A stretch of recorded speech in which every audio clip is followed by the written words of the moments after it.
onye a na-eme Atuere ka ọ gwa anyị one or two things. My brother ndewo. Biko anyị bịara ebe a wee pụta ka eji nwa amadi a n'ala ebe a wee na-akọwa na ọ na-eme Atuere. Biko olee ihe nwere ikwu? Ihe nwere ikwu ọ bụghị ntị m ụka ntị unu ege na ntị n'ihe o kwuru. Ndị ahụ bad eggs. Ihe na-ewute m na ọ bụghị ụmụazị be anyị kama ọ na-eme ha bata ha nye aka kọrọpt ụmụazị be anyị ha bido mụta ihe anyị anaghị eme ejighị wee mara ndị be anyị n'obodo a.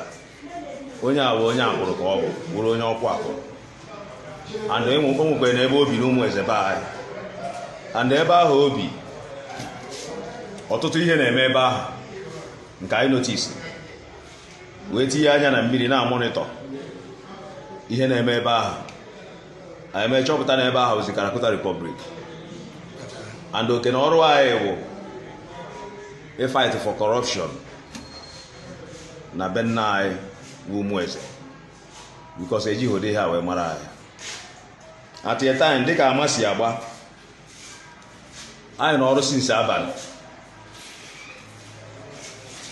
pụta n'ụtụtụ n'ọrụ ụtụtụ jekwe n'ebe onye a ọ mapụrụ. Mgbe ọ mapụrụ ndị ọrụ draw back mkpọzie nye information na onye a ya enwetaghị somebody wee kpọọ wee sị anyị na o nwere ebu machine bata di ya. I move down to that place wee nwetakwen ihe wee ba wee nweta ọtụtụ ihe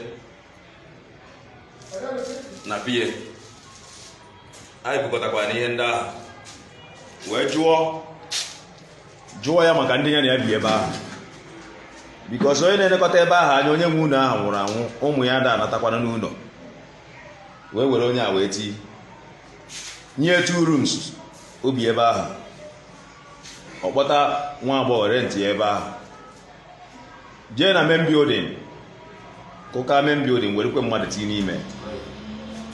At a time achọpụta na the whole many properties nwoke ji wee biri be adịghịzi. Anyị mekwe na arrest bute ya wee jụba ya ajụjụ wee na-akọwa na property niile ahụ n'obunarị ya be nna ya na-akpụrụ na ọ dị na biya. I wee nụzie series of stories ihe na ndị mmadụ jere wee sị ọ bụ ha adụ ya were adụ iru na ọ ya agwa ya ihe na-emenụ otherwise anyị mee ihe kwesịrị ime ya. Ihe anyị kwesịrị ime ya enweghị ihe ọzọ anyị were ya hafee n'aka ndị ka anyị wee mara. O wee sị na ihe mere n'ụwa na nwaanyị ya na-ekwu okwu ya di ya nọ n'ọya ya na ya bara mba nwanne nya. Ọ sịrị nwaanyị o ji nwaanyị ụgwọ nwaanyị gbabịa ụgwọ ya na ya nwebe nsogbu. O wee sị nwaanyị na iji ekpọrọ ya ndị sekuriti na sekuriti abịa na ha ahụghị ya si ya kedu ebe di gị aha nọ kịta. Meanwhile after ka ihe a mechara di nwaanyị ahụ daa na Atuere nye akọrọ ha ihe akwụọ ya ụgwọ kwụchaa ya ụgwọ o jee na shọpụ nwaanyị wekwe ihe 1000 something nwaanyị nabazie ya ha nwebe okwu. Nwaanyị kpọọ sekuriti o wee jezie were Atuere wee jee wụọ n'ubi ebe ahụ ọ kọrọ ha ihe. Di nwaanyị a wee onye amụ ishi ka ọ obiri be anyị wee kọntaktị ya Atuere. Mgbe nke a na-eme anyị nụkwaziri ọtụtụ okwu o kwuru ma mgbe ọ bara o kwuru na ntị onye o kwuru wee sị na ndị mmadụ na ọ chọpụtara na onwego ndị na-abịa amonitọ ihe a na-eme ebe ahụ obi fọdat na ọ ya agara ha Atuere na geeti ebe ahụ onye bata ka ọma ya. Mgbe anyị jụwakwa anyị ajụjụ o kwuru na o mere nke ahụ eme n'eziokwu na ọ gara Atuere na geeti ya. O wee jụọ ya kenu mmadụ onye Atuere ahụ magoro wee sị na dịka nkwubi okwu si dị na otu esi eme ya nọọ ndị ọ kpọrọ aha ka ọ ga-atụ na ndị dị otu ahụ abịabeghị.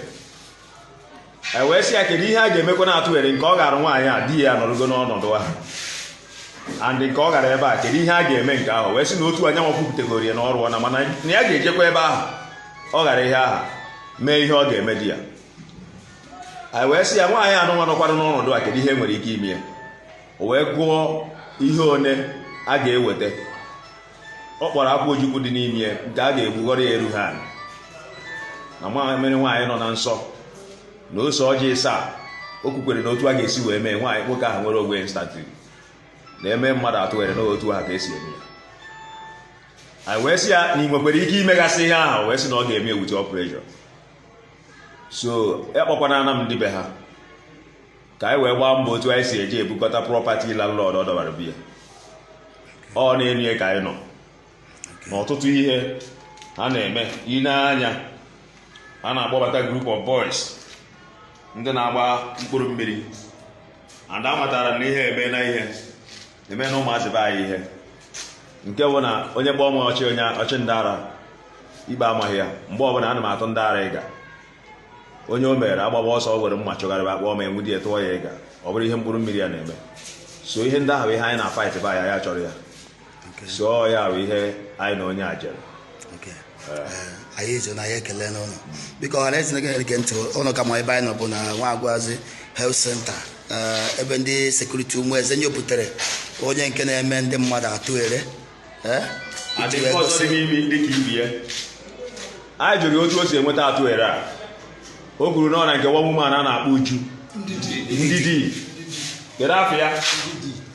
Na nke woman a na-akpọ Ndidi na oyi ụga na-ere akpakara ihe akpakara. N'ebe a ka a na-eji amata ya, n'ebe a ka ọ na-eme ọmata ya. Nwunye abụọ ya ekwensu. N'ebe a ka ọ na-amata ya. Ọmata ya o wee garụ ndị ọ na-agarụ. Ọtụtụ ndị o megori ewu na be ha na akpụrụ. Ịghọtago, ada ofu kọp ya 15 naira ka a na-ere na be ha ka o megori ọtụtụ. O tebeghị aka ọ batara obodo a, mana o mego ya gaa ụzọ ebe na amabeghị ndị ọ ga. Ndewo.